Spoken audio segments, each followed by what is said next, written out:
That's the one. You can keep going. Get the fuck. Hi, I'm Jackson. I'm the lead singer of Pimp, some would say. Other people would say I'm just the singer of Pimp.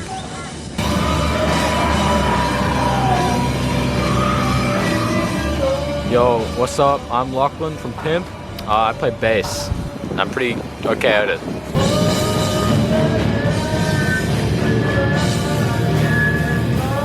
I'm Alex of Pimp, and I'm the rhythm guitarist.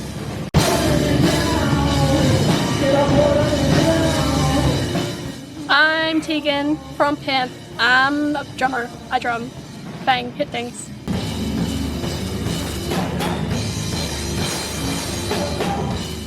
I'm Liam. I'm one of the vocalists in Pimp, and that's pretty sick.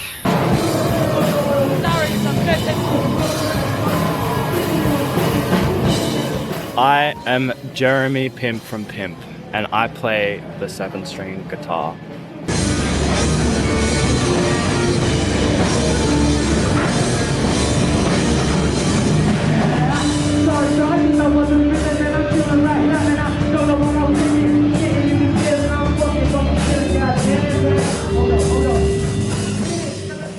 How did you guys start Pimp?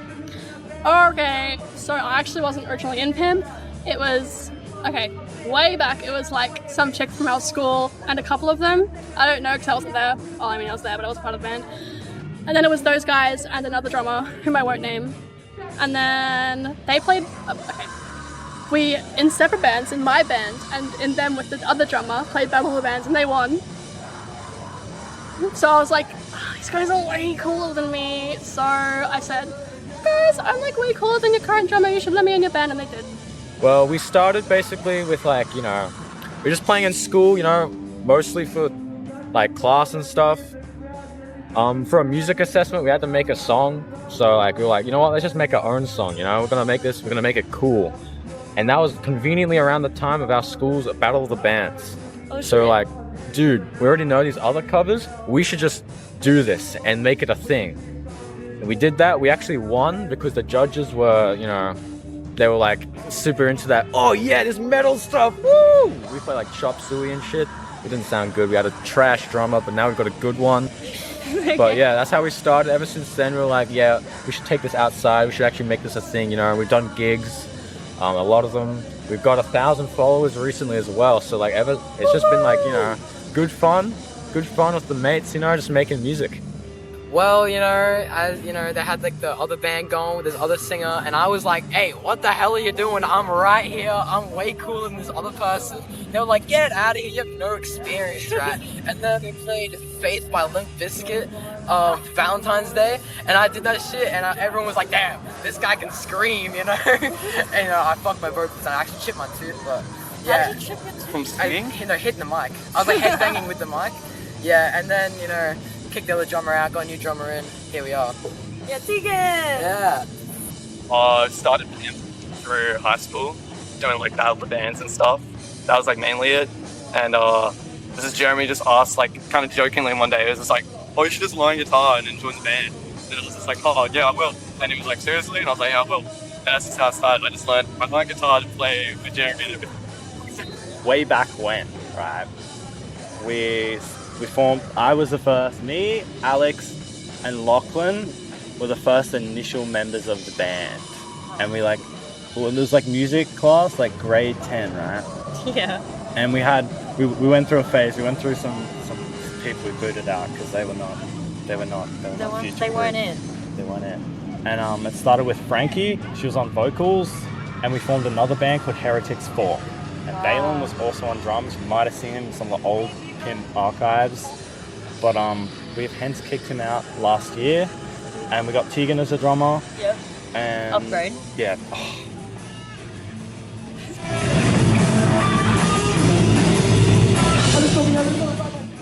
How How long after Pimp was formed did you guys start writing songs? We started writing songs before we were in Pimp, fun fact, because we didn't know it was going to become Pimp. We were just writing songs for fun. Oh, well, you know, we were forced to write like a own song as a battle band, like back in grade 11, I think it was. Yeah, we had to write our own one. So we wrote, and that's when we wrote Killer, and we still play that. We're going to play it today. Oh. It's okay. It's not the greatest. Grade 11, right? 2 weeks out of Battle of the Bands, our singer pulled out from Heretics Fork, right? And then we're like, oh, what the fuck are we gonna do, right? And we're like, oh, we're just not gonna be in a band, right? Jackson and Liam pull up and they're like, this is our chance, bro, we'll sing for you. But like, at the time, they were not very good. Let's be honest, they were not very good back then. But like, they've come so far, so far. But it was 2 weeks out of Battle of the Bands and we're like, fuck, we need an original, right? You need, for Battle of the Bands back then, it was 2 covers and 1 original. Yeah. So the first song we wrote was Killer, and that's kind of how it originated in Battle of the Bands. First time we played it. Oh, you're asking the worst, like the person with the worst memory. Maybe like a couple months. Because I was like so scared at first. Because I didn't know any like heavy music. Oh shit, really? Music isn't heavy when posters. Because, yeah, literally. I had a playlist that Lachlan gave me and that was it. Still haven't. I mean, with the other drummer, it was like pretty immediate because we had a gig coming up with no set, so we just had to like bang that out, you know what I mean, real quick. And then like she came in, we reworked some songs, and yeah, I don't know, it just kind of happened. What does PIMP stand for? It is up to the viewer. It does stand for something. Who knows what? It's up to you. It stands for an acronym that I can't, you know, legally say. You know, it's like shrouded in like contracts and legal. I can't dive into it. But it was Pimp. Pimp was born that day, and ever since it's been like the name. You know. Do you think anyone else in the interviews will say what PIMP stands for? Not sure. They could, but that'd be breaking a lot of contracts. Serious contracts, hefty fines. They're gonna get sued? Am I gonna get sued? You could get sued. Hey, I'll make sure it's not in the video whatsoever. Good. You could, a lot of money in that, serious stuff. Well, it was actually Jeremy in legal studies class. Yep. And he goes, and we're like shooting back and forth names, a bunch of random shit, and then he goes, I've got it, Pimp, and it stands for beep, beep, beep, beep, beep. And I'm like, that's the banger right there, that's the one. And everyone loved it, and stuck. Well, it has gone through some adjustment phases. Yeah? It was once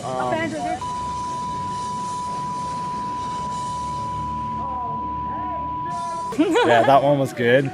But we settled on Pimp because it just felt right and it's easy to chant. It stands for sick shit, doing what you love, loving people. Yeah, it's a position of power because we want to have a position of power over people. When writing music, do you find one person takes initiative? It's Jeremy. Jeremy takes initiative. Jeremy? Jeremy.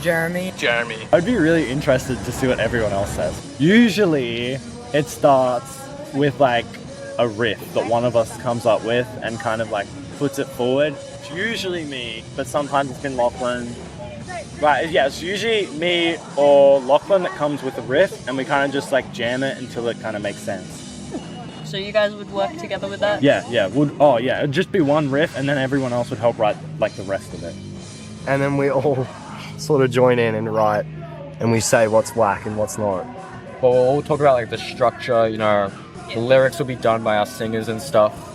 But we'll talk about structure, what could go where, like even different parts that we haven't like written yet. So it's still like a collaborative thing, but you just write your like own stuff for the most part? Yeah. You know, it comes with like the big ideas, man. I wish I could come up with the ideas, but I just don't have a guitar that is that low a tune, you know? So and I'm not a metal player, so I can't really do much. But yeah, it's mostly Jeremy, and then jamming, a lot of jamming.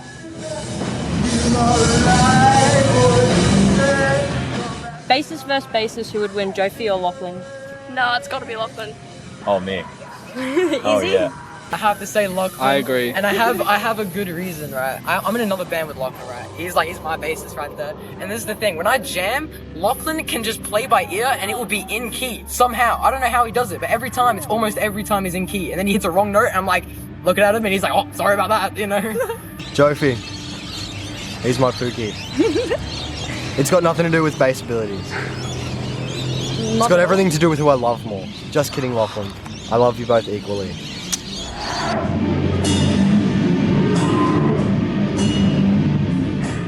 Do you ever like find yourself feeling nervous before a performance? Nervous? I definitely used to. I used to, first show at that substation over there, I munted in the bathroom. I was like, oh, I can't do this. This is fucking shit. But then I was like, oh, it's all good. It's out now. It's out of the system. And kind of ever since, I've kind of been chill. A little bit, like, I don't know, even in school and stuff, I've always been like playing music on stage, so I've kind of gotten used to it. Yeah. I would say for like, your first couple times, like, the jitters and stuff, but like, nowadays I get like, a bit nervous the night before, right before we're gonna go on, but once you're on stage, you kind of forget about it all. You're just like, hell yeah, we're gonna rock this joint, bro. No, I have not felt nervous since like 10th grade. Oh shit. Yeah. Well, Because I've done like theatre as well. This is true. I've also been in musicals, so like shit. I'm used to the stage, and I have been. Yeah, sometimes I feel pretty nervous. Just depends on the performance, really. If I'm playing for more people that I know, then yeah. If I'm playing for people I don't know, I get a bit nervous. And there's 6 other people on stage to make a mistake, or 5 other people on stage to make a mistake. So it's not like all on me. Jeremy breaking his screen. Yep. Me fucking up Killer. Yep. I usually completely ignore the fact that I have a gig coming up, and it's like the day of, and I'd wake up and like, oh, this is a great day. Oh, I have to perform. And then we get to the gig, it's like, oh yeah, this is fire, this is lit. And like before I'm up, I'm like, oh, I have to perform. And then I go up and I'm like, all right, it's time to put a pimp show on. I forget who I am. It's time to show a pimp show, you know? It's not about me, it's about pimp. Keep going. Get the fuck. What is your favorite song to perform? I like the song I Speak because the message is like really political and I like that. And a lot of our other songs are kind of just nonsense meanings. But that one actually, it's about not being on your phone and not brain rotting all day, because that's an important thing. I'll have to say my favorite Pimp song to perform is probably Caterpillar.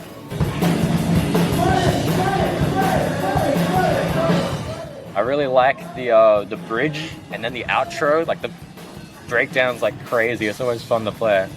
But otherwise my favorite cover was always Cheap Vodka by Acid Bath. That song is hectic. Probably Rivers.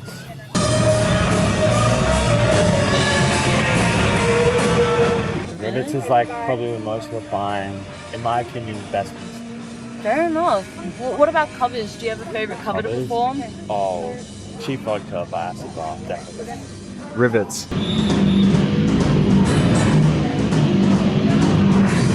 It goes bow now now now, and sometimes I hear when I go bow now now now. Caterpillar's pretty fun. That's like really easy.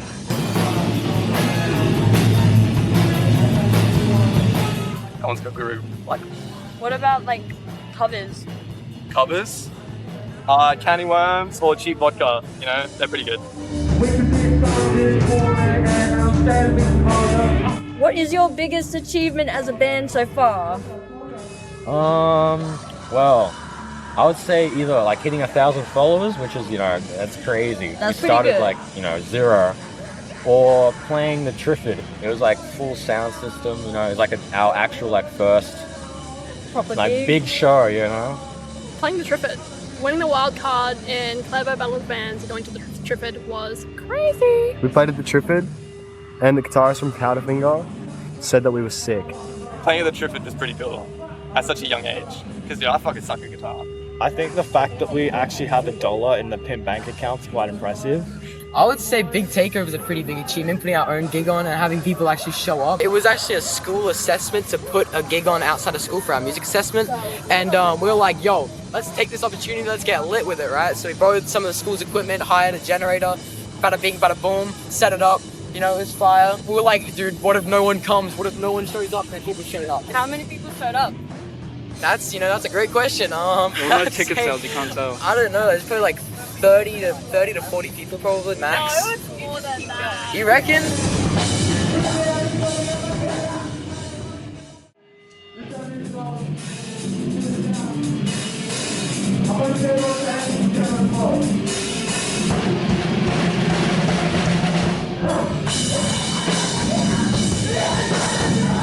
In November of 2023, according to Jofi, you guys played a gig here at the substation. And how does it feel after like almost a year coming back? Do you notice any changes with like the venue or people attending?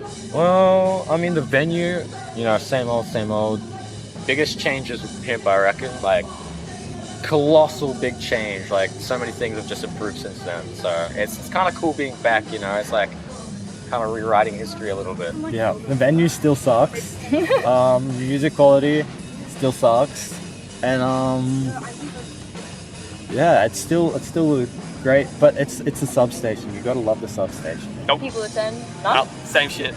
Same group of people. Just no one's in like Halloween themed costumes this time. That's it.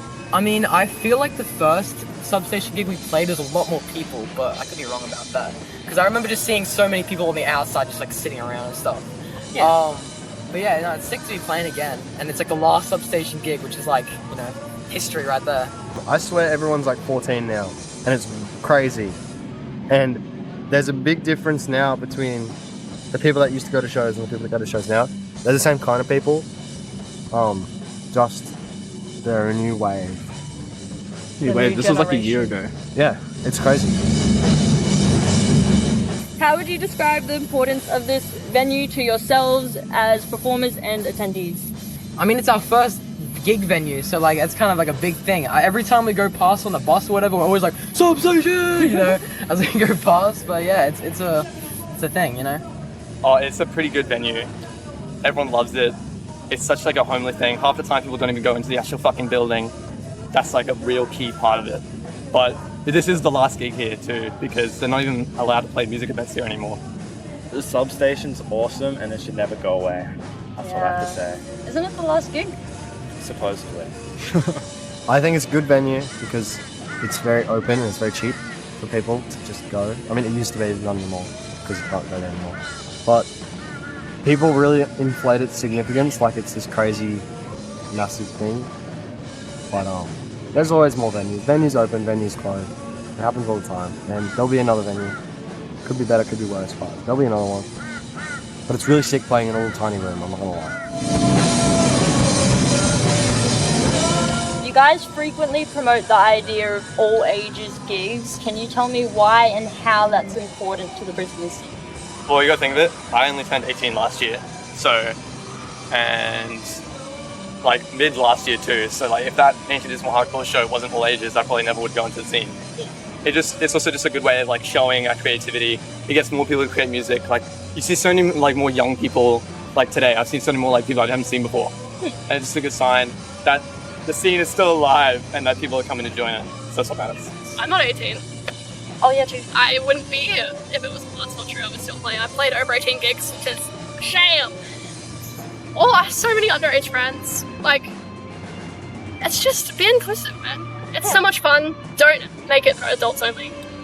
Well, it gets everyone involved, you know? Like, when it's 18 plus, it's like, it's cool if you've got a crowd, but at the same time, like, all ages includes everyone, you know? I feel like that's just the best when, like, everyone of, like, all ages and sizes can, like, enjoy your music and go to your thing. And there's more ticket sales. When you have an 18 plus gig, every motherfucker's in that shit with a drink in their hand. You can't mosh because you're gonna get beer spilled on your ass, you know? All ages gigs don't have that. They're drinking outside, alright? So you can get in there, just jump around, no worry about smelling like natty ice, you know what I mean? It's very important because without all ages, young people stop going to shows and then there's no more old people 10 years down the line to go to shows. The young generation today is tomorrow's old heads.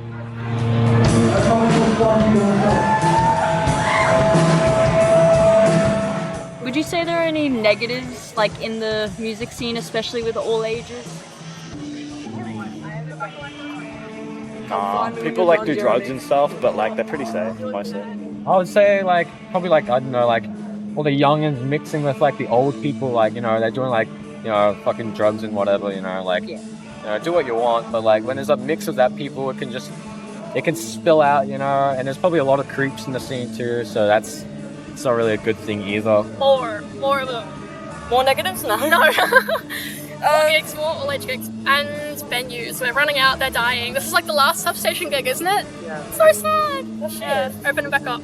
Yeah, I think there's shit cunts in there, and that violence should be necessary. Because some cunts can't keep their hands to themselves. Okay. So if you're a bad person, step up and get slapped the fuck up. Maybe that, like, you know, you're being teenagers and like adolescents, it's like inherently kind of like dramatized, and everyone likes to get a little bit dramatic over everything, and there's a bit of drama, a bit of gauze, A little bit of that, a little There's bit of this. little, like, you know, a little bit like rivalry and shit, and that can cause some like stirs in the pot, but like they'll just grow out of it probably, hopefully.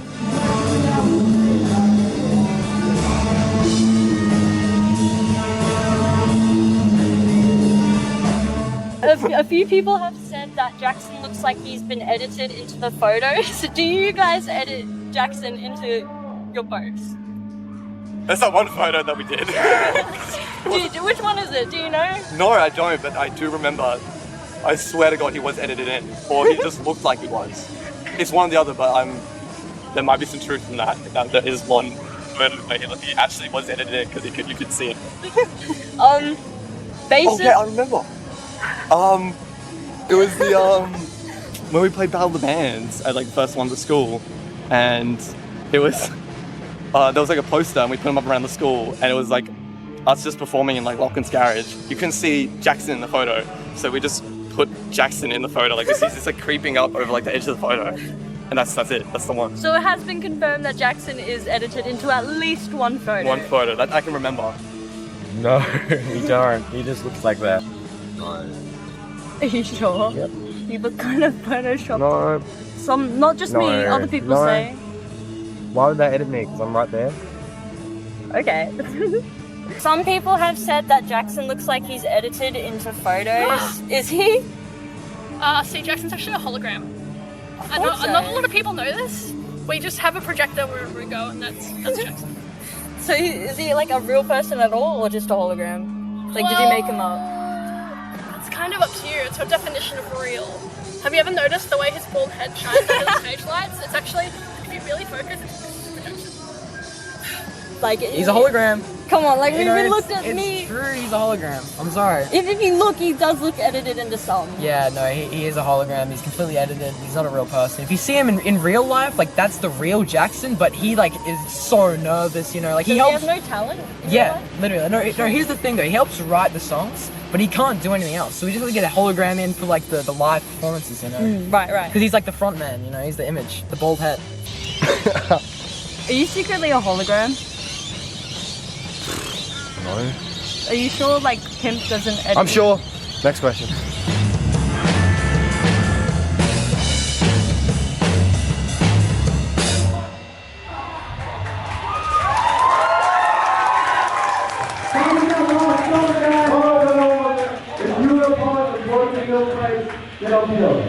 What's next for Pimp?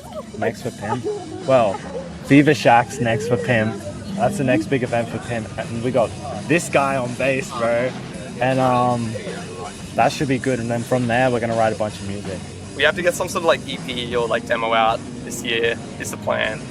Play quite a lot of shows, just expand the reach.